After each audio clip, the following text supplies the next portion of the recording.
तो सबसे पहले मैं अमरदीप को कहूंगा कि बिना आवाज के उस वीडियो को चला दे, केवल लोगों को आवाज ना दे, क्योंकि वो लोग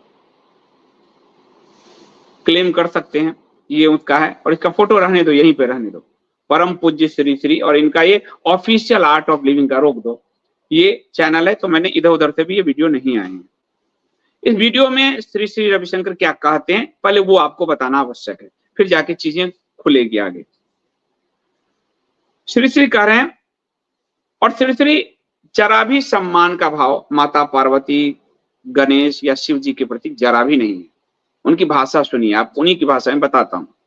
और ये वीडियो आपको कंटेंट फॉर चेंज में कल्ट बाबा वाले में डाला हुआ है, तो आप उसमें टेलीग्राम पर एक चैनल है, ग्रुप है कंटेंट फॉर चेंज, उसमें कल्ट वाले में, कथावाचकों कल्ट वाले में ये वीडियो मैंने दे रखा है, तो आप वहां से ले लीजिए, डाउनलोड कर लीजिए। इसका भगवान तो शायद अरब में पैदा हुआ है या वेटिकन में पैदा हुआ हो, और इससे यह स्पष्ट है कि ये लोग हिंदू धर्म को बरगलाने के लिए धंधे पोत रहे हैं, अरब में जाते हैं ये लोग। कह रहा है कितना क्रूर कठोर भगवान होगा तुम्हारा। अब इसका ये पूरा बयान आपने सुना। मैं आपको 1980 में 29 सितंबर 1980 को रजनीश आश्रम पूना में ओशो ने एक प्रवचन दिया था, ज्यों मछली बिन नीर, प्रवचन माला, ज्यों मछली बिन नीर, उसका 9वां प्रवचन है। अब ओशो का मैं आपको एक पैरा सुनाता हूं, जिससे आपको पता चलेगा कि ये चोर लोग शास्त्र पढ़े बिना ओशो को डायरेक्ट चोरी करके टीप कर बिना अर्थ को जाने कुछ भी अनर्गल करते हैं। यही जग्गी करता है, यही श्री श्री करते हैं, ये सारे कथावाचक करते हैं, और मैं आपको बार बार बताता रहा। अब आप सुनिए,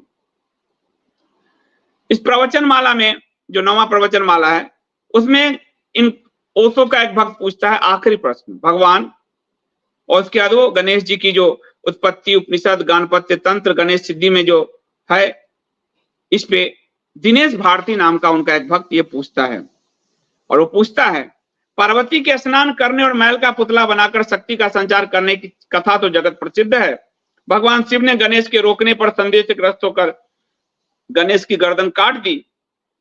पार्वती के विलाप करने पर शिव ने अपने गणों को कहकर दूसरी गर्दन मंगवाई। वो एक नवजात हाथी को मारकर उसकी गर्दन ले आए। यह कथा कहती है शिव जी ने उन्हें पुनः प्राण दान दिया, वो पुनर्जीवित हो गए। भगवान, उसको उनके भक्त भगवान कहते थे। शिव ने दूसरी की हत्या करवाना क्यों पसंद किया? क्यों नहीं उसी कटी हुई गर्दन को गणेश के धड़ से जोड़ दिया? किसी दूसरे जीव की हिंसा तो न होती और गणेश का असली रूप भी देखने को मिलता। दिनेश भारती। अब ओशो के वचन सुनिए और श्री श्री का जो कहा है उसको आप पूरा मिलाइए। इसमें बहुत सी बातें समझने जैसी है।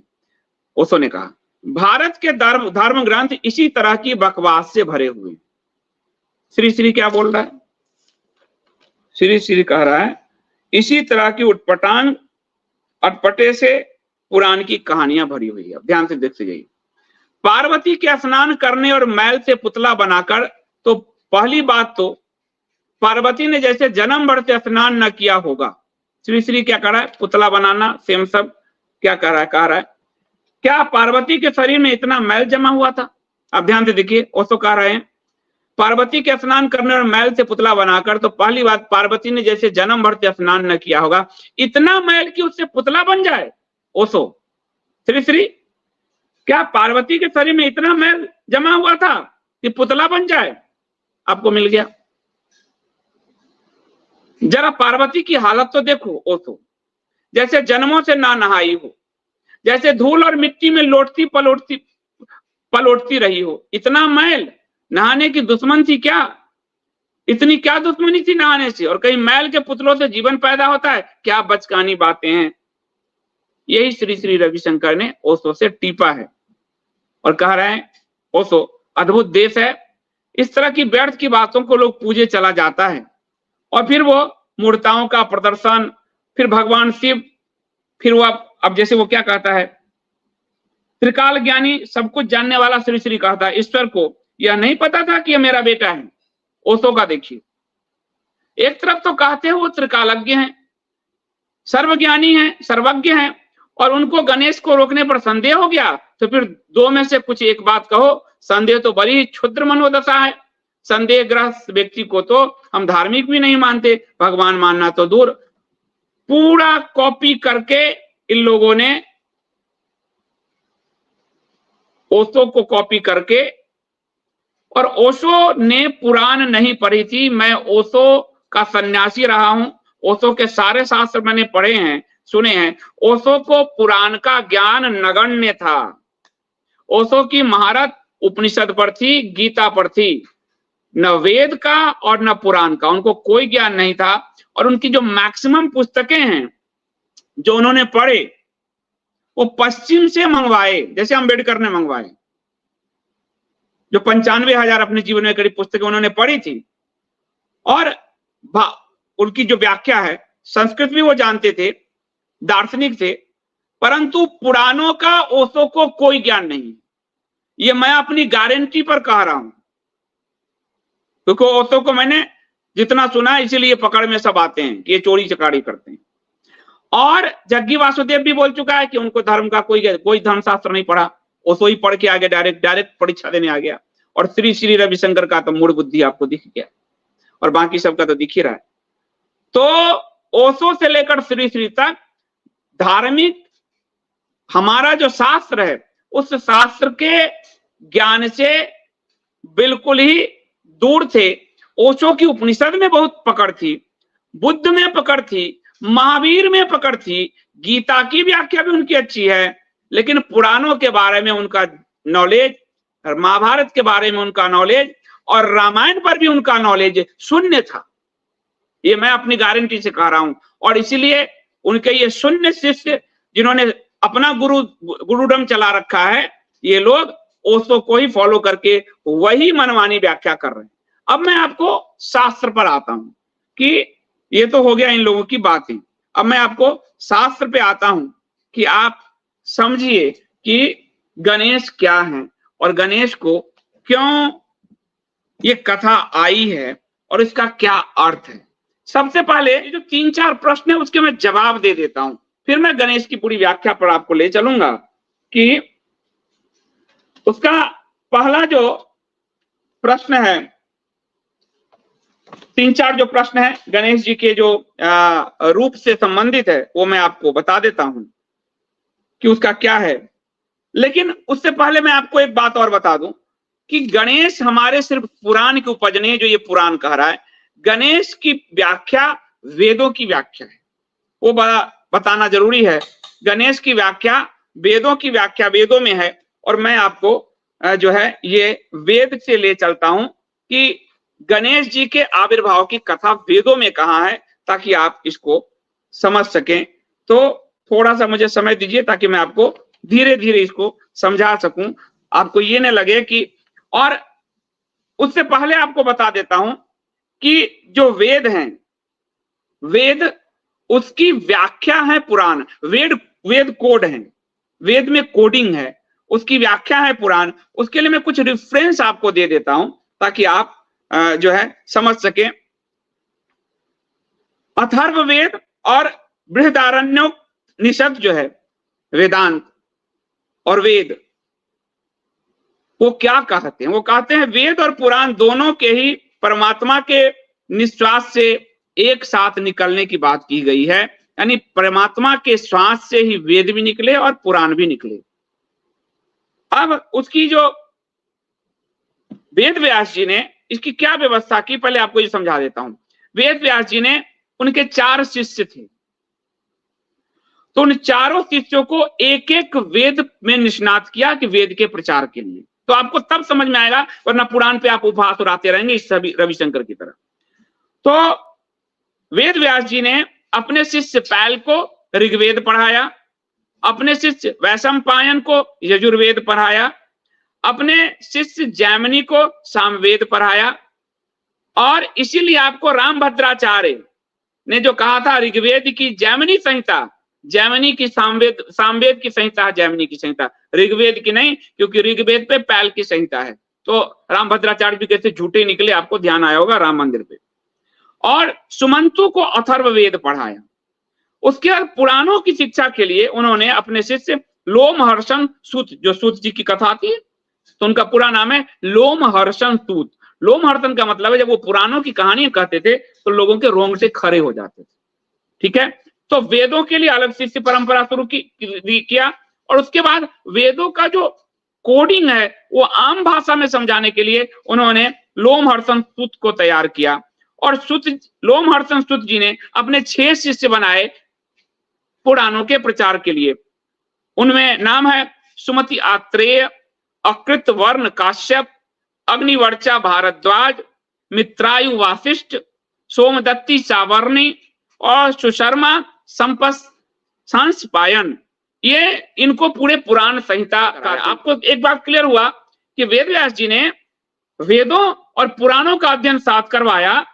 वेदों के लिए अलग अलग शिष्य बनाए, पुराण के लिए अलग बनाए, ताकि जो वेदों की पूरी व्याख्या कोड है, जैसे ब्रह्मसूत्र है वेदव्यास जी का, वो कोड है, अर्थात शुरुआत होता है उसका अथातो ब्रह्म जिज्ञासा, उसको डिकोड किया है आदि शंकराचार्य जी ने अपने शारीरक भाष्य लिख के। तो धर्म जो है उसकी धारा उल्टी है, यानी धर्म आपको ऊपर से उतनी नहीं समझ में आएगी, प्याज की तरह छिलते जाओगे तो अंत में जाकर वो धर्म निकलेगा। और वो यदि आपके अंदर अध्यात्म है तो जाके आपको समझ में आएगा, वरना नहीं समझ में आएगा, प्याज नहीं समझ में आएंगे आपके। उसकी परत दर परत है, उस परत दर परत को डिकोड करने के लिए पुराणों की रचना की, और उसके लिए इतनी शिष्य परंपरा जो है किया। और पुराणों में वैदिक ज्ञान तथा विशेषता वैदिक आख्यानों को सरल भाषा में विस्तार से प्रतिपादित किया। यानी जो वेद में थे उसको आम जन लोगों के लिए, इसलिए कहा गया कि वेद में मान लिया ब्राह्मण पढ़ेंगे, कहा जाता है कि शूद्र और स्त्री नहीं पढ़ेंगे, लेकिन पुराणों पे ये बाध्यता नहीं थी, क्योंकि वो जो कोड है, जैसे कंप्यूटर की कोडिंग है, अब मुझे नहीं आती तो मुझे नहीं पढ़ना चाहिए, मैं अर्थ का अनर्थ करूंगा, तो वो अर्थ का अनर्थ ना हो, इसलिए जो है आम जन के लिए उन्होंने पुराणों को संग्रहित किया और लोमहर्षण को पढ़ाया, और फिर उन्होंने अपने, इसलिए पुराणों को वेद का उपबृहन कहा गया है। और ऐसे 18 मूल पुराण, 18 उप पुराण और 18 औप पुराण, यानी टोटल 54 पुराण, लेकिन मूल 18 ही है, मूल 18 है, उसके फिर 18 उप पुराण और फिर 18 औप पुराण, ऐसे करके पूरा उन्होंने, मुझे भी नई जानकारी मिली सारी। और ये मैं आपको गणेश पुराण से बता रहा हूं, गणेश पुराण आप लोग कपोत से ले सकते हैं, ये उप पुराण में गणेश पुराण आता है। और गणेश पुराण जो है, आपको इस पुराण का पूर्व नाम भार्गव पुराण है, भार्गव ऋषि ने सुनाया था, लेकिन उससे गणेश पुराण का बोध नहीं होता, तो बाद में इसको गणेश पुराण कहा गया। ये भार्गव पुराण है जो गणेश पुराण के रूप में। और मूल पुराण में जो गरुड़ पुराण है, उस गरुड़ पुराण में के उत्तर खंड के ब्रह्म कांड में गणेश पुराण का उल्लेख, विनायक पुराण और बृहद ब्रह्मांड पुराण, उसमें ये, यानी मूल पुराण में भी गणेश जी की पूरी व्याख्या मिलती है। कहां आपको? गरुड़ पुराण के उत्तरखंड के ब्रह्म कांड में। ठीक है, अब हम आगे बढ़ते हैं कि पहले वेद से समझते हैं, क्योंकि कई यहाँ पर भारत में समाज हैं, कई तरह की संस्थाएं हैं जो कहते हैं हम वेद को मानते हैं, पुराण नहीं मानते, और इसीलिए श्री रविशंकर जो है गाली दे रहा है हम पुराणों को, और हमारे इस कथा का उपहास हो रहा है। तो सबसे सनातन धर्म में वेद के समय से ही पंच देवोपासना का विधान है, जिसको आदि शंकर ने पुनः स्पष्ट करते हुए स्थापित किया। ठीक है, तो वेद में आपको बताऊं, ऋग्वेद के ब्राह्मणस्पति को संबोधित करते हुए एक ऋचा है, उस ऋचा को आपको बता रहा हूं, काठ संहिता है, उसमें बताया गणनाम त्वा गणपतिम हवामहे कविम कविना मुपस्त्रतम ज्येष्ठ राजम ब्रह्मणाम ब्रह्मण शपथ आना शृणुतिभि शीद साधनम। जब हम लोग पूजा करते हैं, अपने घर में पूजा होता है, तो गणेश जी की प्रथम पूजा होती है, तो हमारे पंडित जी पढ़ाते हैं, आपको अगर ध्यान हो, गणनाम त्वा गणपतिम हवामहे, ये श्लोक चलता है। ये श्लोक आता है ऋग्वेद के काठ संहिता में, ये है। और इस ऋचा के जो दृष्टा ऋषि हैं उस ऋषि का नाम है गृत्समद। इस ऋचा के जो दृष्टा ऋषि, जैसे गायत्री मंत्र के दृष्टा ऋषि कौन है? विश्वामित्र जी। तो इस गणानाम त्वा गणपतिम हवामहे, इस मंत्र के दृष्टा ऋषि का नाम ऋग्वेद में है गृत्समद। गृत्समद ये ऋषि हैं। और ऋग्वेद में अगर आप देखेंगे तो ऋग्वेद के 10वें मंडल के संपूर्ण 112वें सूक्त को गणपति सूक्त के रूप में स्वीकार किया गया। तो आपको वेद से गणपति जी मिल रहे हैं। तो पहली बात यह हुई कि ओशो और श्री श्री रविशंकर दोनों को वैदिक गणेश का कोई पता नहीं। वैदिक गणेश का न ओशो को पता है, और आपको पहली बार मिलेगा कि कोई, मेरे पे तो बहुत गाली लोग हमला करते हैं ओशो का शिष्य, अपने गुरु की भी मैं प्याज की छिलके की तरह उखाड़ सकूं, ये मेरे में, ये हमारे शास्त्र ये अनुमति देते हैं, उपनिषद ये अनुमति देते हैं कि यदि श्रुति के विरुद्ध तुम्हारा गुरु भी कुछ कहता हो तो वो उसका अहंकार है, वो उसका ज्ञान नहीं है, ये उपनिषद कहते हैं। तो ये ओशो का अहंकार था कि उनको पुराणों की का कोई नॉलेज नहीं, और वेद में गणेश सूक्त का कोई नॉलेज नहीं, पर अपनी व्याख्या तर्क से, अपनी व्याख्या मैल से होती है, क्या ये होती है, क्या ये कर दिया। वही काम किया इस पाखंडी श्री श्री ने। तो ऋग्वेद के 10वें मंडल का संपूर्ण 112वां सूक्त जो है गणपति सूक्त के रूप में है। और उसके बाद शुक्ल यजुर्वेद, वाजसेनयी संहिता, तैत्तिरीय संहिता, मैत्रायणी संहिता में नमो गणोभ्य गणपतिभ्यश्च वो नमः में गणपति की संज्ञा जो है इसमें आई है। कोई कोई कहते हैं कि ये रुद्र के रूप में आई है गणों के, लेकिन गणपति वहां आए हैं और रुद्र रूप में ही सही। और शुक्ल यजुर्वेद में गणानान्त्वा गणपति हवामहे, ये जो मंत्र है ये साफ आया ही है। तो गणेश की जी की पूजा का विधान वेद सम्मत है, श्रुति सम्मत है। तो प्रथम बार ओशो और श्री श्री रविशंकर दोनों ध्वस्त हो गए कि उनको वेद सम्मत गणेश की पूजा का कुछ पता नहीं था। ठीक है, अब मैं आपको पुराणों में गणेश की जो चर्चा है, बने भगवान गणेश की, वो मैं आपको कुछ सुना देता हूं, फिर मैं उनकी व्याख्या पे आऊंगा पुराणों में। और मैं आपको शिव पुराण की भूमिका से सुना, गणेश पुराण की भूमिका से सुना रहा हूं। इसका डिस्क्रिप्शन में लिंक है, आप सब ले सकते हो, पढ़ सकते हो। तो शिव पुराण के अनुसार गणेश का अवतार प्रत्येक कल्प में होता है। मैं आपको ये बता दूं कि हर कल्प में गणेश जी का जन्म हो रहा है, जो आज मुझसे मोक्ष ने पूछा था। और मैं आप लोगों को इसका हर कल्प में जो उनका अवतार है वो बता दूं।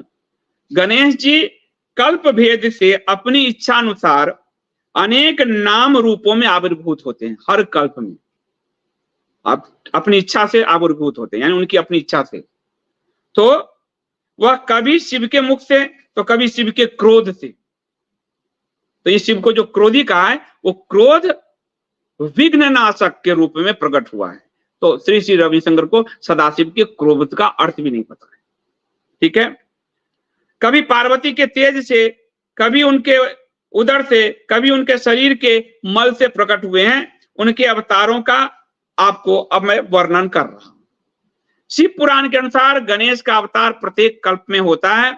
उनका श्वेत कल्प में जो अवतार था, उनकी कथा के प्रसंग में कहा गया कि पार्वती जी की सखी जया और विजया ने कहा कि उनका विश्वस्त सेवक कोई नहीं।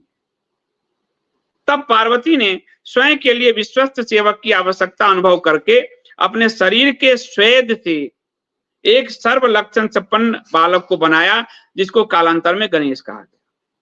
ठीक है, वामन पुराण के अनुसार पार्वती तथा शिव के स्नान से विकीर्ण जल में उन दोनों के स्वेद तथा शिव के शरीर के से धुलकर गिरे हुए भस्म के सम्मिश्रण से गणेश जी उत्पन्न हुए।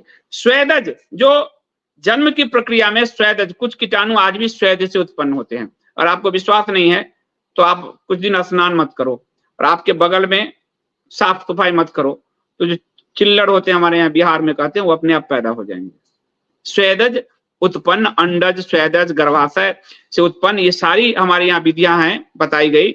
आज भी आपके जू स्वेदज उत्पन्न हो जाते हैं। आपके अपनी सफाई मत करो, अपने बगल का जू पैदा हो जाएगा, स्वेद से पैदा होता है। तो स्वेदज, तो स्वेद आज भी वैज्ञानिक है जो आपके सामने प्रमाण दिया। जिसको नहीं समझ में आता वो बिना नहाए 15 दिन रह लो, बिना नहाए धोए रहो, पता चल जाएगा आपको कि स्वेदज जू उसमें पैदा हो गया। ठीक है, तो स्वेद से, इसलिए यहाँ पे स्वेद से कहा गया, तो ध्यान दीजिए आप। स्कंद पुराण के अनुसार पार्वती ने वात्सल्य भाव से प्रेरित होकर अपने शरीर के उत्वर्तन यानी उबटन से एक गजवक्त्र, चतुर्भुज, कुठर हस्त, महाकाय, लंबोदर एवं लघु जंघाओं वाला बालक बनाया। तब पार्वती की इच्छा अनुसार शिव ने उस बालक को सृष्टि सुक्त के संस्पृष्ट करके जीव सुक्त से प्रणवंत किया था।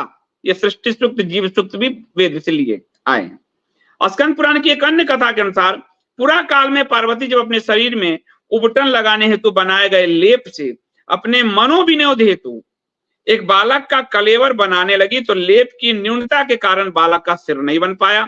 तब पार्वती ने स्कंद से कहा कि तुम शीघ्र जाकर इस बालक के सिर के निर्माण हेतु लेप ले आओ। स्कंद मतलब कार्तिक, उनके पुत्र शिव और पार्वती जी के। उनके आदेशानुसार स्कंद लेप के अभाव में मृत गजराज का सिर ले आया। तब पार्वती ने उसी मस्तक को उस बालक के शरीर में समायोजित कर दिया। तभी से वह सर्व शुभ लक्षण युक्त बालक पार्वती के द्वारा सजीव किए जाने पर प्राणवान हो उठा और शिव ने उनका नाम विनायक रखा। वाराह पुराण, वाराह पुराण के अनुसार देवों तथा पितरों ने भगवान शिव के पास जाकर यह प्रार्थना की कि वह दुष्टों के कार्य में विघ्न तथा सज्जनों के कार्य में निर्विघ्न सिद्धिकर्ता देव की सृष्टि करें। तब शिव के द्वारा प्रसन्न भाव से पार्वती का अवलोकन किए जाने पर उस परम शिव की अष्ट मूर्तियों में से आकाश मूर्ति अदृश्य हो गई तथा वहां उस आकाश मूर्ति से एक कुमार का आविर्भाव हुआ, जिसको विनायक, विघ्नकर्ता, गजास्य गणेश नाम दिया गया। अब वेद का अगर आप पीछे जाओ, जहां रुद्र की स्तुति हुई गणेश के रूप में, तो यहाँ पुराणों में आपको आकाश के, रुद्र के आकाश रूप का कहा गया, गणों के गणपति के रूप में। तो पुराण वेद के उस डिकोडिंग को यहाँ रुद्र के आकाश रूप में समझा रहे हैं। लिंग पुराण के अनुसार देवों की प्रार्थना पर भगवान शिव स्वयं ही पार्वती पुत्र बालक गणेश के रूप में प्रकट हो गए। जाया इसलिए पत्नी को कहा गया है, और ये शकुंतला और भरत के संवाद में आपको महाभारत में मिलेगा। जाया कहा गया, जाया मतलब जो अपने ही पति को अपने पुत्र के रूप में जन्म दे, इसलिए पत्नी को कहा कि एक पर्यायवाची जाया है। पति के आत्मा का ही प्रकटन पुत्र के रूप में होता है। पत्नी अपने पति को ही अपने पुत्र के रूप में जन्म देती है, शास्त्र कहते हैं। तो यहां पर वो कथा आया है। ठीक है। ब्रह्मांड पुराण के अनुसार महागणपति का अवतार देवी ललिता त्रिपुर सुंदरी के श्याममान मुखारबिंद से हुआ। और गणेश पुराण में तो अनेक कल्पों में गणेश जी की अनेक कथाओं का वर्णन है। और गणेश जी साफ कह रहे हैं कि मेरे जो हैं जन्म का कोई, मेरे अनेक जन्मों का कोई भी पता नहीं लगा सकता, स्वयं देवता भी मेरे अनेक जन्मों के बारे में नहीं जान सकते। ब्रह्म वैवर्त पुराण में गणेश का अर्थ बताया गया। गौ यानी ज्ञान, ज्ञानार्थवाचक, और गण यानी निर्वाण, यानी ज्ञान और निर्वाण के देवता। ये आपको ब्रह्म वैवर्त पुराण में है। और ज्ञान और निर्वाण के ईश ही गणेश कहलाए। और विनायक नाम जो है उनका, वो इसलिए बिना नायक के जन्म लेने वाला, यानी शिव के बिना पार्वती से के उपटन से जन्म लेने वाला, तो इसलिए वो विनायक नाम। तो गणेश के अलग अलग पूरे नाम में कि ब्रह्म वैवर्त पुराण के अनुसार कश्यप ने शिव को शाप दिया था, शाप कि उनके पुत्र का सिर कट जाएगा। तब शनि के दृष्टिपात से विनायक का सिर कट गया था और विष्णु ने पुष्पभद्रा नदी तट से गज का सिर लाकर विनायक के ऊपर संयोजित किया था। अब आपको चीज मिलेगा कि अलग अलग पुराणों में गणेश की उत्पत्ति की अलग अलग कथा है। यानी वेद के जो गणेश विघ्न करता है, उनको अलग अलग पुराणों में आम जन को समझाने के लिए अलग अलग कथा के रूप में व्याख्या हुई। और उसका जो आपको अर्थ है, उस मूल अर्थ, वो मैं आपको पहले बता के फिर इनके उन अर्थों पे जाता हूं। तो वराह पुराण में जो एक बात आया कि जो लोग भी सन्मार्ग पे चलते हैं, सत्य की राह पे चलते हैं, उनके कार्य में विघ्न बहुत आते हैं, और जो दुष्ट लोग हैं, असत्यकारी हैं, उनका कार्य निर्विघ्न पैदा होता है। अब आपको यहां ध्यान रखना है कि गणेश की गण के रूप में वेद से पुराणों तक की व्याख्या है, और गण वो जो रक्षक है, वो जो द्वारपाल है। आपको पार्वती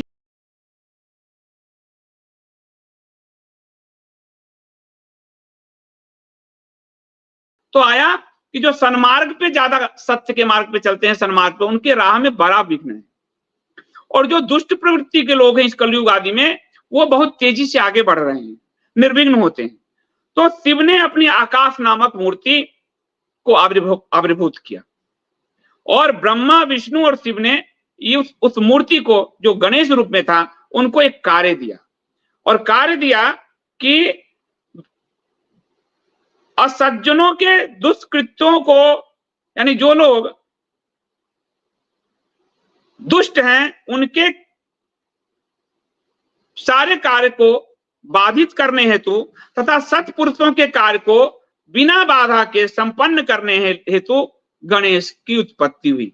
तो अपने जो हमारे जो 3 देवता हैं, उन्होंने कहा कि जो सत्पुरुष हैं, उनके कार्य निर्विघ्न रूप से चल सके और दुष्टों को वो फल ना मिल सके, इसके लिए गणेश की उत्पत्ति की गई, जो इन सबको देखेगा, इन सबका मॉनिटर करेंगे और इन सबको उसके अनुसार दंड देंगे। इसलिए विघ्नहर्ता के रूप में हर पूजा से पहले गणेश की पूजा होती है, क्योंकि उस पूजा आदि में कभी भी आपको विघ्न बाधा ना हो। लेकिन इसको पुराण की कथा में बताया कि चूंकि सिर काटा गया, तो इस प्रथम पूज्य का उनको आशीर्वाद दिया। अब आपको तो इसी से ध्यान रहेगा, पर वो क्यों दिया? क्योंकि आपके पूजा आदि में बाधा ना हो। जब समुद्र मंथन हो रहा था, तो गणेश जी की पूजा नहीं की गई, तो मंथन, मंदराज पर्वत डिगने लगे थे, सफल नहीं हो रहे थे। तो हर कार्य को बाधा रहित करने के लिए गण की, द्वारपाल की नियुक्ति की गई। द्वारपाल क्या होता है? आपके दरवाजे पे कि कोई भी आएगा, कोई भी बाधा आपके घर में ना आ सके। तो ऋग्वेद से पुराण तक के विनायक के अलग अलग कल्प में जो रूप हैं, उस रूप का जो मूल मंतव्य है वो है कि बाधा आपके कार्यों में ना आए। इसलिए वो प्रथम पूज्य, यानी पूजा में भी आगे कोई बाधा ना आए। हर कार्य में से पहले गणेश जी, पंच देवताओं में सबसे पहले पूजित गणेश जी, यानी वो बाधाओं को बाहर कर देते। तो ये विघ्न हर्ता के रूप में गणेश जी की पूजा वेद से लेकर और पुराणों तक अलग अलग कथाओं के माध्यम से आई है। एक एक कथा का मैं व्याख्या करूंगा तो बहुत लंबा हो जाएगा। अलग अलग कथाओं के नाम से आई है। इसका वेद की जो कोडिंग है, उसको पुराण की डिकोडिंग से ये समझाया गया कि आपको हर अपने कार्य में गणेश को ध्यान करना है, क्योंकि वो रुद्र का अंश है और वो शक्ति का अंश है।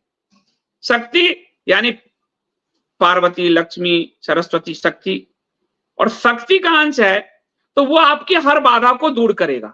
एक गणेश की पूजा में रुद्र की भी पूजा हो गई, शक्ति की भी पूजा हो गई, और ब्रह्मा विष्णु आदि ने जो उनको नियुक्त किया, उन सब की पूजा हो गई। तो प्रथम वो उस विघ्न बाधा को दूर करते हैं और फिर आपके कार्य संपन्न होते हैं।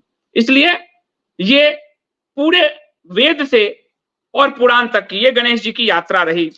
अब मैं आपको, क्योंकि इसमें एक एक अवतार की मैं कथा कहूंगा तो बहुत लंबा चला जाएगा, कि जैसे स्कंद पुराण में शिव ने गणेश को वरदान दिया कि मनुष्य अपने कार्य के आरंभ में तुम्हारा पूजन करेंगे, उनके कार्य निसंदेह सिद्ध होंगे। उनकी पत्नी भी रिद्धि सिद्धि है, आप देखिए सिद्धि होगी आपकी। और गणेश जो है वो असल में तंत्र के देवता हैं बहुत बड़े। जो लक्ष्मी गणेश की पूजा हम दिवाली में करते हैं, तो मेरे एक मित्र हैं बड़े धर्म के जानकार, उन्होंने कहा पता नहीं लोग लक्ष्मी गणेश की पूजा क्यों करते हैं, क्या करते हैं।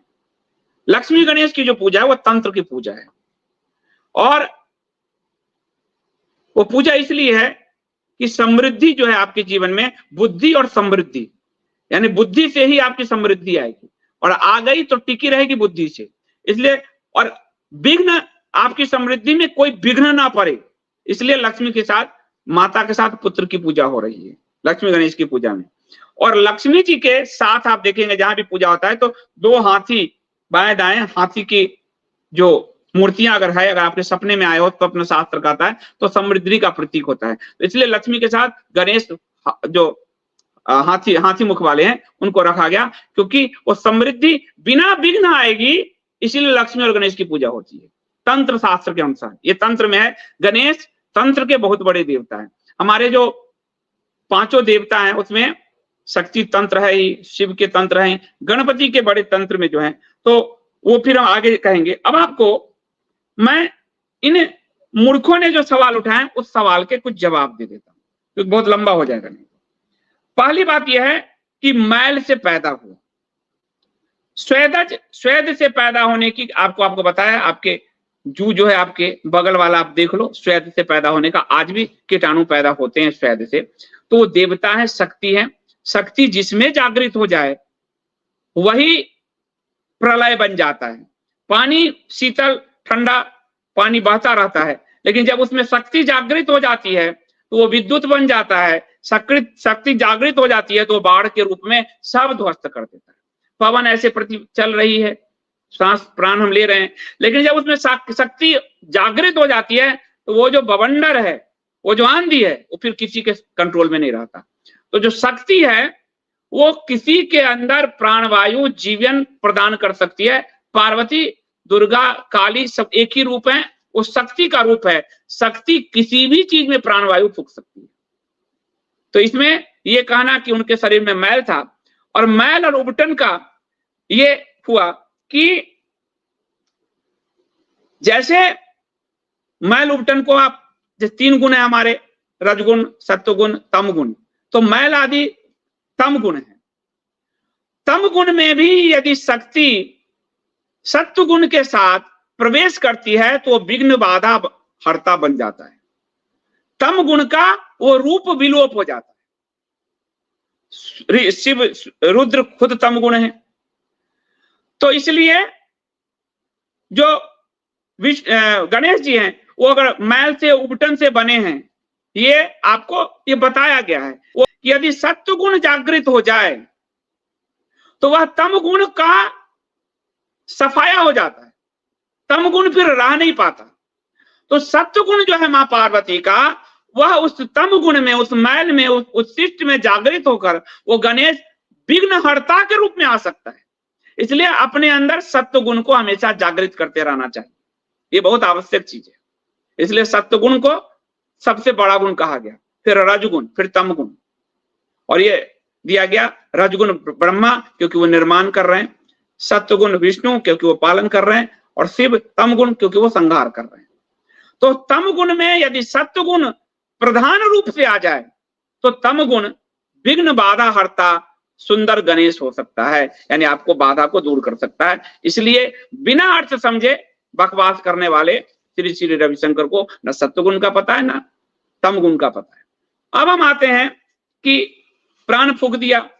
अब जब सृष्टि का आरंभ होता है तो ब्रह्मा अपनी मानस सृष्टि की रचना करते हैं। मानस सृष्टि से वो अपने पुत्र जन्म देते हैं, अत्रि, अंगिरस, पुलत्स्य, मारीचि, पुलह, क्रतु, भृगु, वशिष्ठ और दक्ष और नारद। अब आप कहोगे मानस से सृष्टि कैसे बनेगी, क्योंकि आप तो जैविक सृष्टि से ही जन्म लिए हो, जैविक सृष्टि ही जानते हो, मानस कैसे। लेकिन ये जितने साइंटिफिक जो आपके निर्माण हो रहे हैं वो मस्तिष्क से ही तो हो रहे हैं। आपका कंप्यूटर है, साइंस है, सब कुछ मानस सृष्टि आज भी हो रहा है ना। आप जो अंतरिक्ष में जा रहे हो कि अंतरिक्ष में हम जाएं, प्रकृति पर विजय प्राप्त करें, इसके लिए आपको जैविक सृष्टि, आपको तो किसी के साथ सोना नहीं पड़ता ना, ये तो मानस सृष्टि है। पूरे ब्रह्मांड में अगर देखो जितना भी विज्ञान है वो मानस सृष्टि है, जो भी विज्ञान है वो मानस सृष्टि है। किसी ने कंप्यूटर के बारे में सोचा, आज बैठे बैठे इंटरनेट जो पूरी दुनिया में बात कर रहे हो ये मानस सृष्टि है। इसके लिए किसी स्त्री पुरुष को सोना तो पड़ा नहीं साथ में, ये तो मानस सृष्टि है। तो मानस सृष्टि आज भी है, स्वेदत सृष्टि आज भी है। तो आप कहोगे कि मानस सृष्टि नहीं हो सकती, इसका मतलब है कि आप आज के साइंस को भी साइड कर रहे हो। परमात्मा ने उस समय मानस से, आपके मस्तिष्क सबसे बड़ी ताकत है, उसी से सारे निर्माण कार्य हुए, जितने भी निर्माण कार्य। तो मानव सृष्टि से ब्रह्मांड की रचना तब भी हुई और आज भी हो रही है। सारी सुख सुविधाएं आप बैठे हो और आपके बर्तन धुल जाए, ये साइंटिस्ट ने सोचा। तो मानव सृष्टि मानस मस्तिष्क से सोचा ना, कि कोई जैविक सृष्टि तो किया नहीं। आप घर में हो, बिजली एडिसन ने सोचा कि बल्ब जले, ये मानव सृष्टि है, इसके लिए आपको सोना तो पड़ा नहीं कहीं, जैविक सृष्टि तो करनी नहीं पड़ी। तो मानव सृष्टि हमारे शास्त्र में जो है वो आज भी आपको परिलक्षित हो रहे हैं। स्वेदत सृष्टि जो हमारे शास्त्र में आज भी परिलक्षित हो रहे हैं। इसलिए इन मूर्खों ने, उनको वेद का ज्ञान नहीं और साइंस का भी ज्ञान नहीं, जो कह रहे हैं कि शक्ति नहीं, तो वो तो परम शक्ति है, सारे शक्ति की ऊर्जा है। अगर उन्होंने किसी उबटन में, किसी मैल में प्राण फूकना चाहा तो उनको कौन रोक लेगा। आज रोबोट में, अब मशीन में वैज्ञानिक मानव सृष्टि से प्राण फूक रहा है, एक तरह से जितना कमांड दे रहा उतना काम कर रहा है, नहीं कर रहा। बहुत सारे घर के काम आदि वो कर रहा है, नहीं रोबोट कर रहा है, उसके लिए जैविक सृष्टि की तो आवश्यकता हुई नहीं। तो मानव सृष्टि, स्वेदत सृष्टि आज भी है, ये एक प्रमाण हुआ। दूसरा कि तम गुण में जब परम शक्ति का सत्वगुण जागृत हो गया तो वह तम गुण विहीन विघ्न बाधा रहित गणेश, यानी हम सबके विघ्नहर्ता बन गए। इसलिए सत्व गुण प्रधान गुण है, उस गुण का आलंबन करके व्यक्ति मोक्ष की यात्रा कर सकता है और उसके जीवन में कभी विघ्न बाधा नहीं आ सकती, ये शास्त्र कह रहे हैं। सत्व गुण के द्वारा जो है, और जो सत्व गुण का आचरण लेकर चल रहा है उसके जीवन में जो बाधा आ रही है वही शिव कह रहे हैं स्कंद पुराण में, ब्रह्म पुराण में, सब में, कि उसको दूर करने के लिए गणेश का जन्म हुआ। तो कोरिलेट हुआ आपको कि पार्वती ने उस मैल को, यानी उत्तम गुण को दूर करके सत्व गुण से एक जो गणेश बनाया, वही शिव कह रहे हैं कि वो उनका आकाश तत्व है। और जो भी सात्विक पुरुष हैं उनके मार्ग में जो बाधा आ रही है उसको दूर करने के लिए ब्रह्मा विष्णु महेश ने उनको काम दिया, द्वारपाल नियुक्त किया उनको। तो कनेक्ट हुआ, दोनों डॉट कनेक्ट हो गए। उसके बाद जो हाथी का सिर लाया गया, अद्वैत जो है, अद्वैत वेदांत क्या कहता है, जो हम में है वो तुम में है, वही चींटी में है, वही हाथी में है, वही शेर में है, वही पेड़ में है। चतुर्वर्णम माया सिस्टम गुण कर्म विभाग सा, चारों वर्ण की में जो आपका जन्म हो रहा है वो आपके गुण कर्म, पिछले जो गुण कर्म थे, और आपका जो आज कर्म है वो कर्म के अनुसार आपका अगला जन्म है। लेकिन जो भी जन्म है आप में, उसमें आत्म तत्व उस पर ब्रह्म का ही है, इसलिए अद्वैत है, एकत्व है। क्योंकि वो आत्म तत्व, वो जो आत्मा है वो पर ब्रह्म उस विष्णु की आत्मा है। उस पर ब्रह्म को आप शिव कह लो, शक्ति कह लो, जो कह लो, विष्णु कह लो, उसी की आत्मा है। तो जैसे बीज है, वृक्ष का बीज है, अब बीज से वृक्ष में हमने लगाए, फल हुए, वो फल जो गिरा फिर उसमें वही बीज है ना, जब उस फल को तोड़ोगे वही बीज है ना, फिर उसी बीज को रोपोगे फिर से वो एक नया पौधा हो जाएगा। तो प्रकृति आज भी वही दिखा रही है ना, वही वो परम बीज परमात्मा है, वही हम सबके अंदर है और अंत में हम सबको फिर उसी की यात्रा करना है। अब पश्चिम की सोच वाला श्री श्री रविशंकर जो डार्विन के सिद्धांत को मानेगा वो कैसे समझ पाएगा। डार्विन तो कहता है बंदर से मनुष्य बना तो सब बंदर को मनुष्य हो जाना चाहिए, पर अध्यात्म सनातन धर्म क्या कहता है, उस परम तत्व उस बंदर में भी है, उस मनुष्य में भी है। तो जीव और मनुष्य, जीव और देवता के एकत्व का गणेश सबसे बड़े बोधक हैं कि गणेश में भी वही आत्मा थी, गज में भी वही आत्मा थी जो मनुष्य या देवत्व गणेश में था, सेम आत्मा थी। इसलिए आत्मा का कोरिलेशन हो गया, अद्वैत हो गया, अद्वैत घटा। तो जीव में और ब्रह्म में एक ही आत्मा है। वो ब्रह्म जो रुद्र का अंश है, जो पारशक्ति का अंश है, और वो जो गज जो सोया हुआ है उसको लाया गया, उन दोनों के अंदर वही ब्रह्म तत्व है, इसलिए वो दोनों मिल पाए। उन दोनों का उनके शीश से उनका पूर्ण रूप हो गया, क्योंकि आत्म तत्व वही है, इसलिए अद्वैत है, जिसको आदि शंकर ने कहा अद्वैत, और उपनिषद कहते हैं अद्वैत। यानी हर जीव में, हर देव में, हर जीव में, हर प्राणी में वही है। इसलिए वो गज का के अंदर हो या फिर वो आपके अंदर हो, वो परम तत्व वही है, यानी परम जो फेविकॉल है वही है, मूल तत्व। तो जीव और देवत्व के एकात्मता का बोध गणेश कराते हैं इस रूप में। तो दूसरी बात हो गई। तीसरी बात है कि उनका कहा कि उत्तर की तरफ सोया हुआ था एक हाथी, उसको काट के ले आया। अब इसका साइंटिफिक रीजन आप देखो, आज भी कहा जाता है कि उत्तर की तरफ आपको सिर करके नहीं सोना चाहिए। अब आप तो डर गए ये कथा सुन के कि हम अपने बच्चों को उत्तर की तरफ नहीं सुलाएंगे, सिर कट जाएगा। अब इस कथा से ही आपने कितना बार आपने अंदर जागृति ले आया कि उत्तर की तरफ सिर करके नहीं सोना चाहिए, क्योंकि उत्तर में नॉर्थ पोल है, साइंस कहता है, और वो नॉर्थ पोल अपनी तरफ खींचता है। आज भी जो हिमालय को अगर आप देखोगे तो हिमालय बढ़ रहा है क्योंकि खिंचाव हो रहा है। तो वो उत्तर पोल में अगर आपका सर है, वो जो खिंचाव है, रुधिर का खिंचाव, वो आपके ब्रेन स्ट्रोक का कारण है, आपके पैरालिसिस का कारण है, आपके हार्ट अटैक का कारण है। साइंस यही बात तो मानता है। इसी को कैसे कहा गया कि एक हाथी का बच्चा उत्तर की तरफ सर करके सोया था, उसका सिर काट के लाना है, यानी उत्तर की तरफ सोना दोष है।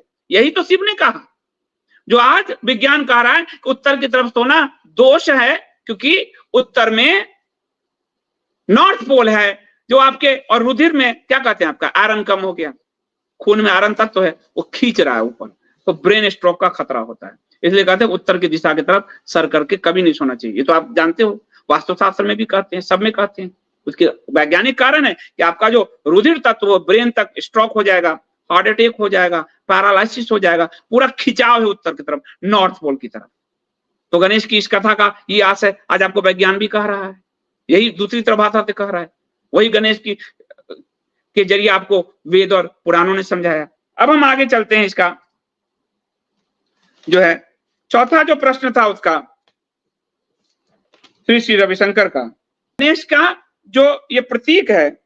हाँ, चौथी जो बात जो थी तो कि शिव का क्रोध। अब ये जो शिव का क्रोध है कि सदाशिव को क्रोध, सर्वज्ञ ज्ञानी, वो सर्वज्ञ ज्ञानी थे, तभी वो जानते थे कि क्रोध यानी जो मैल से उबटन से बना और मेरे क्रोध, इस तम गुण का क्षय करके सत्व गुण की स्थापना से ही ब्रह्मांड का कल्याण हो सकता है। उस क्रोध से उन्होंने विघ्नहर्ता गणेश उत्पन्न कर दिया, विघ्नहर्ता गणेश उत्पन्न किया उस क्रोध के कारण। जो प्राणी मात्र के सत्व गुण वाले का वो विघ्न बाधा हट सके, इसकी नियुक्ति जो आपको मैंने बताया ब्रह्मा विष्णु महेश ने की। तो उस क्रोध से मानवता के कल्याण का कार्य हुआ। शिव के क्रोध से तांडव नृत्य पैदा हुआ। जब दक्ष के यज्ञ में सती अग्नि स्वाहा हो गई तो शिव के क्रोध से तांडव नृत्य पैदा हुआ। तो क्या कहोगे, शिव क्रोधी है और शिव सर्वज्ञ नहीं है? शिव सर्वज्ञ है, जो ओशो और श्री श्री रविशंकर को सर्वज्ञता का बोध नहीं है।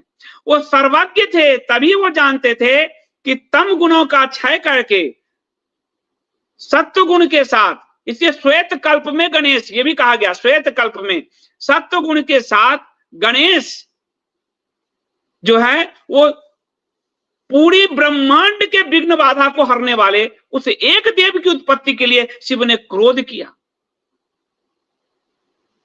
उस एक देव जो विघ्न बाधा पूरी सृष्टि का हर सके, पूरे मानवता का हर सके, पूरे देवत्व का हर सके। वो गणेश नहीं होते तो महाभारत नहीं लिखी जाती। तो शिव का क्रोध कितना सकारात्मक मानव जाति के लिए था। मानव जाति के लिए शिव ने क्रोध भी किया और स्वयं पे जो है लांछन भी सहा, अपनी पत्नी का दुख भी सहा, लेकिन फिर वो एक श्वेत कल्प, एक गणेश की उत्पत्ति हुई जो विघ्न बाधा हम सबका हरता है। आगे हाथी, हाथी का दांत क्यों लगाया, हाथी का मुख क्यों लगाया? मन अपना ही मुख, जब वो प्राण दे सकते तो अपना मुख भी तो लगा सकते थे जो कटा था, निश्चित तौर पे। लेकिन हाथी सबसे अधिक शुभता का प्रतीक है। अब ये गणेश जी के जो ये चेहरे हैं उसमें आप शुभता देखिए। हाथी का सिर बड़ा है, यानी सोचने की शक्ति बड़ी है, और हाथी मनुष्य के आसपास है, गाय मनुष्य के आसपास है। सिर बड़ा यानी सोचने की शक्ति, विघ्न बाधा हरता कौन? मनुष्य और देवत्व में इतने बड़े सिर नहीं हो सकते। तो ये प्रतीक है हमारे लिए, ये प्रतीक के रूप में कहा गया गणेश के रूप में कि जो कुछ भी आपका सिर जो है आपके सोचने की शक्ति का प्रतीक है, इस चीज को समझिए। और जो विघ्न बाधा हरता है वो उसमें सोचने की शक्ति, सामर्थ्य सबसे अधिक होनी चाहिए विघ्न बाधा हरता में, गणेश में। तो और इसलिए वास्तु में हाथी को शुभता का प्रतीक कहा गया। तो गणेश जी शुभता के भी प्रतीक हैं।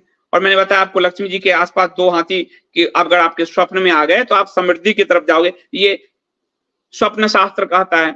हाथी शुभता का प्रतीक है, ये वास्तु शास्त्र कहता है, आपको मैं बताया।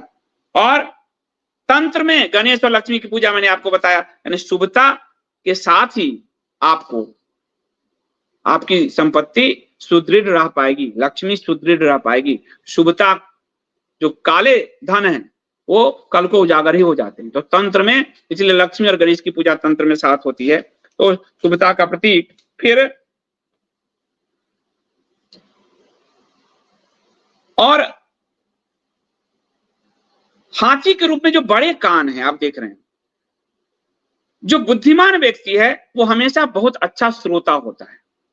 जो अच्छा श्रोता नहीं है, ना वो वक्ता अच्छा हो सकता है, ना उसमें संसार के कल्याण की भावना हो सकती है। तो सुर्प कान का मतलब है, सुर्प कर्ण का मतलब है यानी सुनने की क्षमता, यानी आपके हर चीज को सुनने की क्षमता। जिसमें सुनने की क्षमता नहीं है, श्रवण शक्ति नहीं है, वो आप किसी का कल्याण नहीं कर सकता। तो सोचने की क्षमता, सुनने की क्षमता। सोच यानी आप सुने, वक्ता कम हो, श्रोता ज्यादा हो, और फिर उसको मनन करें, सोचें, बड़ा सर सोचें आप। उसके बाद गणेश में अगर आप देखेंगे तो आपको प्रणव, जो ओम कहा गया, जो ब्रह्मांड का नाद है, वो गणेश में परिलक्षित होता है। ओम जो हम लिखते हैं ओ एम, ये आप अगर देखेंगे तो ओम में ये जो ऊपर का उभरा हुआ भाग है ओम, ओम जैसे दिखा हो, उसको गणेश का मस्तक का प्रतीक कहा गया, ताकि लोगों को प्रणव ध्वनि, यानी कि तुम्हें ओम की ध्वनि से तुम्हारे सहस्रार की यात्रा, तुम्हारी यात्रा है, उस चीज को समझाने के लिए एक गणेश जी में कितने चीजें मनुष्य को समझाने के लिए शिव जी ने, रुद्र ने स्थापित किया। तो गणेश का जो ऊपर भाग है ओम, ओम जो श्रवण प्रणव ध्वनि है, वही एक ब्रह्मांड का नाद है, और वही आपके अंदर गूंजता हुआ नाद है। नाद ब्रह्म है वही। उस नाद का ही, आपकी नाद का, यदि उस ब्रह्मांड की नाद से एकात्म हो गया, ये आपका मोक्ष है। यही है आपकी आत्मा का परमात्मा से मिलन हो गया, आपका मोक्ष है। तो ये जो ओम का उभरा हुआ ओ है, ऊ है, वो गणेश के मस्तक का प्रतीक है, अर्थात आपकी बुद्धि सजग होनी चाहिए, ठीक है। और नीचे वाला भाग जो है वो उनके उदर का प्रतीक है, और ये जो है ऊपर जो चंद्र बिंदु है वो उनके मोदक का प्रतीक है, और जो मात्रा है उनके सूर्य का प्रतीक है। तो ये गणेश आपके घर में बार बार आपको दिखते रहे, ताकि आप उस प्रणव ध्वनि को ना भूलो। जैसे ये तिलक दिखता रहे तो आप अपने आज्ञा चक्र को ना भूलो, ये शिखा दिख रहे तो आप अपने सहस्रार को ना भूलो। इसलिए गणेश के रूप में आप उस प्रणव ध्वनि को, ओम ब्रह्मांड की ध्वनि को ना भूलो, क्योंकि अंत में आपका, आपके अंदर, आपके पिंड में उसी ब्रह्मांड का नाद जब तक नहीं गूंजेगा, आपकी ये अखंड जन्मों की यात्रा चलती रहेगी, आप मुक्त नहीं हो सकते। इसलिए गणेश के रूप में 24 आवर्स जब आपके सामने है तो आपको उसका ज्ञान होना चाहिए, आपको उनकी समझ होनी चाहिए। इसलिए जो है फिर, और ये मैं आपको अपने मन से नहीं कह रहा हूं, ये शिव मानस पूजा में ये दिया हुआ है। सब शिव की जो मानस पूजा है सबसे सर्वश्रेष्ठ मानस पूजा मानी गई। तो वो, क्योंकि उपासना की विधि ये सब करते करते फिर हम यहां तक पहुंचते हैं।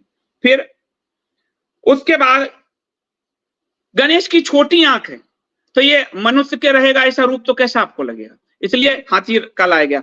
छोटी आंख का मतलब है कि सूक्ष्म दृष्टि, किसी भी चीज पर सूक्ष्म दृष्टि हो। जब तक सूक्ष्म दृष्टि नहीं होगी आपकी यात्रा नहीं होगी। जो विघ्न नाशक गणेश है वो हर कर्म पर उसकी सूक्ष्म दृष्टि है एक। और आप भी अगर गणेश के इस गुणों को लेते हैं कि आप बुद्धि की, अपने ब्रेन, इसलिए मस्तिष्क बड़ा दिखाया गया, ब्रेन का उपयोग करें, श्रवण का उपयोग करें और अपनी दृष्टि को सूक्ष्म रखें। जितनी ज्यादा सूक्ष्म दृष्टि रहेगी आपकी, उतना ही ज्यादा आपके अंदर का ध्यान घटित होगा। सूक्ष्म दृष्टि यानी स्वयं के पर भी नजर, साक्षी भाव। तो छोटी आंखों से सूक्ष्म दृष्टि का बोधक कराया गया, शिव मानस पूजा में इसका उल्लेख है। और सूंड का अर्थ है जैसे हमारे नाक तो कोई भी घ्राण बदबू ध्वनि दुर्गंध सुगंध है तो इस नाक से, जब हमारा नाक ही इतना बड़ा है तो हमें तो बहुत दूर से दुर्गंध सुगंध का पता चलेगा ना। तो सूंड का मतलब है जो विपदा को दूर से सूंघ ले, इसलिए वो विघ्न हरता है। आप पे आने वाली विपदा को वो दूर से सूंघ ले, इसलिए प्रथम पूज्य है वो, जो दूर से सूंघ लेता है उसको। इसलिए गणेश जी के शुंड का जो है, और गणेश जी का जो शुंड का दोनों तरफ आप देखेंगे, अगर वाम आप दक्षिण और वामपंथ जैसे हम कहते हैं, तो गणेश जी की शुंड यदि दाईं तरफ मुड़ी हुई है, अगर आप देखेंगे दाईं तरफ वाली मूर्ति है, उसका मतलब है सुख समृद्धि ऐश्वर्य। तो घर में आप दाईं तरफ मुड़े हुए शुंड वाली मूर्ति को लाइए जो दाएं तरफ है, ताकि आपके घर में सुख समृद्धि ऐश्वर्य आए। और बाएं तरफ अगर उनका शुंड है, इसका मतलब है कि आपको जो शत्रुहंता, वो आपके शत्रुओं का विनाश करेगा, वो हर रूप में शुभ है, वो शत्रुहंता है। तो उसके बाद गणेश जी, अब मनुष्य में 2 दांत रहेंगे तो कैसा लगेगा, वो गणेश जी पूरी शुभता के प्रतीक हैं। तो एक आया कि परशुराम जी के साथ युद्ध हुआ, परशुराम ने पड़ता मार के उनका एक दांत तोड़ दिया, एक दंत कहा गया। तो अंदर भी उनका अपना दांत है और बाहर वो गज वाला दांत है। अब एक दंत यानी ये 2 तरह के दांत हैं उनके, 2 दंत हैं। 2 दंत का मतलब है उनका, एक तो अब ये 2 दंत हैं, अब हमारे 2 दंत होंगे तो कैसे लगेंगे, अगर देवता के रूप में ये स्थापित करते चेहरा तो कैसा लगता, अच्छा नहीं लगता। गणेश के रूप में तो 2 दंत का मतलब है कि आप इसको द्वैत भी कह सकते हैं, उसमें से एक कट गया, अद्वैत की यात्रा, एक टूट गया, 2 तो है लेकिन यात्रा एक की है, उस पर ब्रह्म की, अद्वैत की है। द्वैत से ही अद्वैत घटता है। जीव, हम जीव हैं और वो ब्रह्म है, अभी तो 2 का बोध है, लेकिन जिस दिन ये बोध हो जाएगा कि हम ही ब्रह्म है, अहम ब्रह्मास्मि तत्त्वमसि, उसी दिन एकत्व स्थापित हो जाएगा। ये जो 2 है वो असल में एक है। एक दूसरा, उनकी जो 2 है दांत, ये श्रद्धा का प्रतीक है। श्रद्धा यानी 2 दंत है, आप में श्रद्धा होगा तभी तो गणेश जी के सामने झुकोगे, श्रद्धा नहीं आप कहोगे, जैसे रविशंकर ओशो ने कहा श्रद्धा नहीं है तो खत्म। तो श्रद्धा यानी उनके प्रति समर्पण, जब तक आप समर्पित नहीं होते तब तक आपके जीवन में शुभता नहीं घटित होगी। तो 2 दंत उनके, एक तो अद्वैत का प्रतीक है, एक टूटना ही है आपका, एक आपका क्षरण ही होना है, तब वो दूसरा घटेगा। आपका जब तक मैं नहीं जाएगा, आपको जब तक बोध नहीं होगा कि आप उसी परम पर ब्रह्म के अंश हो, तब तक अद्वैत घटेगा नहीं। तो एक तो खत्म ही होना है, ये मैं का खत्म ही होना है, ब्रह्म को जोड़ना है, तो अद्वैत हो गया। दूसरा कि ये 2 है तो श्रद्धा, जब तक आप में श्रद्धा नहीं होगा आप गणेश को स्वीकार नहीं कर पाओगे। तो उनका 2 दंत श्रद्धा का प्रतीक है। और खंडित दंत जो है, खंडित बुद्धि का प्रतीक है, यानी बुद्धि क्या करता है, चीजों को खंडित करता है। उनका दांत खंडित किया परशुराम जी ने, तो बुद्धि दे, तो गणेश बुद्धि के देवता हैं। तो जब महाभारत से इसको जोड़ो कि गणेश जी ने कहा मैं, मेरी कलम अगर रुकी तो मैं उठा वेद व्यास जी, तो वेद व्यास जी ने कहा मैं जितना श्लोक बोलूंगा वो आपको अर्थ समझकर लिखना है। तो बुद्धि यानी खंडित होने का मतलब, बुद्धि चीजों को खंड खंड में देखती है, बुद्धि चीजों को तर्क के धरातल पे परखती है। तो हमारे जो तर्क के सर्वश्रेष्ठ देवता है वो गणेश जी, वो सर्वश्रेष्ठ देवता है, वो बुद्धि पर परखते हैं। इसलिए उनको लक्ष्मी जी के साथ पूजन होता है कि बुद्धि के साथ धन समृद्धि, अगर समृद्धि ऐसी आ गई बुद्धि नहीं है तो विलोप। मुकेश अंबानी के पास आया, उसने बुद्धि का प्रयोग किया कि अगला जो जनरेशन में डिजिटल है, अगला जनरेशन में रिटेल है। अनिल अंबानी को बुद्धि उतनी नहीं थी, उसको डिजिटल दिया भी क्या तो उसको डुबा दिया उसने। तो समृद्धि कितनी भी हो, अगर बुद्धि नहीं है तो समृद्धि खत्म, साफ खत्म। इसलिए उनका एक दंत का मतलब है तर्क के आधार पर चीजों को परखना, और 2 दंत यानी धर्म में आस्था रखना। ये दोनों विरोधाभास है, लेकिन द्वैत और अद्वैत भी तो विरोधाभास है, अंत में घटता तो अद्वैत ही है। परमात्मा के प्रति श्रद्धा होना। तो गणेश जी के इस रूप में अगर अब यहाँ हाथी का सिर नहीं लगाते, देवता का सिर लगा देते, इनका सिर लगाते, ये सारी शुभता आ पाती। ये सारा जो हमारे वेद में और पुराणों के जरिए शिव ने कहा, शिव ने समझाया, वो क्या घटित हो पाता? ये हो पाता संभव था। इसलिए ओशो और श्री श्री रविशंकर को, बाकी उनके चूहा है, उनका मोदक है, ये सब चीज, ये असल में हर चीज एक शुभता का प्रतीक है। इसलिए हर पूजा में कोई शैव हो सकता है, कोई वैष्णव हो जाता है लड़ने के लिए, लेकिन शैव हो या वैष्णव, शाक्त हो या सौर्य, प्रथम पूजा गणेश की करनी पड़ती है। इसलिए गणेश को लेकर कोई विरोध नहीं, क्योंकि वो शुभता को लेकर कोई विरोध नहीं होता, समृद्धि को लेकर कोई विरोध नहीं है, बुद्धि को लेकर कोई विरोध नहीं है, विघ्न बाधा दूर होनी चाहिए, इसको लेकर कोई विरोध नहीं है। इसलिए गणपति जो है, गणेश, वो संपूर्णता का बोध कराते हैं, और संपूर्णता देवता हो या मनुष्य हो, पूरी संपूर्णता उसमें घटित नहीं होती। इसलिए भगवान विष्णु को भी कभी कूर्म अवतार लेना पड़ता है, कभी कच्छप अवतार लेना पड़ता है, कभी मत्स्य अवतार लेना पड़ता है, और स्वयं रुद्र को भी हनुमान अवतार लेना पड़ता है, क्योंकि संपूर्णता सभी प्राणियों में है मिलकर। और गणेश अकेले हैं जिनमें संपूर्णता का बोध परिलक्षित होता है, स्पष्ट दिखता है कि प्राणी के रूप में यानी और देवत्व के रूप में, दोनों धारा गणेश में आकर मिल जाती है। इसलिए गणेश जी शुभता के प्रतीक हैं, विघ्नहर्ता के प्रतीक हैं, रिद्धि सिद्धि उनकी पत्नियां हैं, और सत्व गुण तमो गुण को समाप्त करके गणेश सत्व गुण के उज्जवल प्रतीक हैं, श्वेत कल्प के प्रतीक हैं। इसलिए गणेश गणेश हैं। इसलिए ये श्री श्री रविशंकर आदि के जो चेले सब हैं, ये सब पता नहीं किस मूढ़ व्यक्ति के पीछे अपना जीवन बर्बाद कर रहे हैं और दांत निपोड़ कर यहाँ हंस रहे हैं। तो ऐसे लोगों से धर्म का, सनातन धर्म का कोई कल्याण नहीं हो सकता।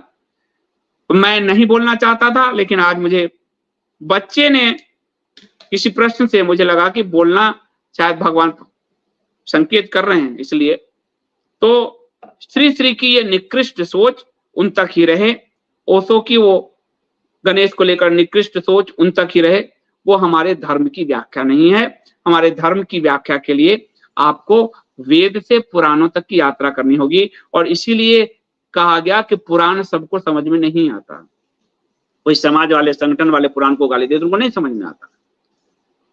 आपको समलैंगिकता पे जो बहस में शिव और विष्णु से का, वो भी उनको नहीं समझ। तो जब तक पुराण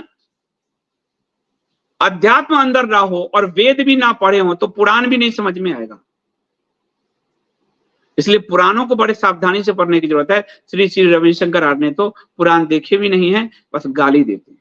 बहुत बहुत धन्यवाद। काफी लंबा हो गया, तो बहुत बहुत धन्यवाद।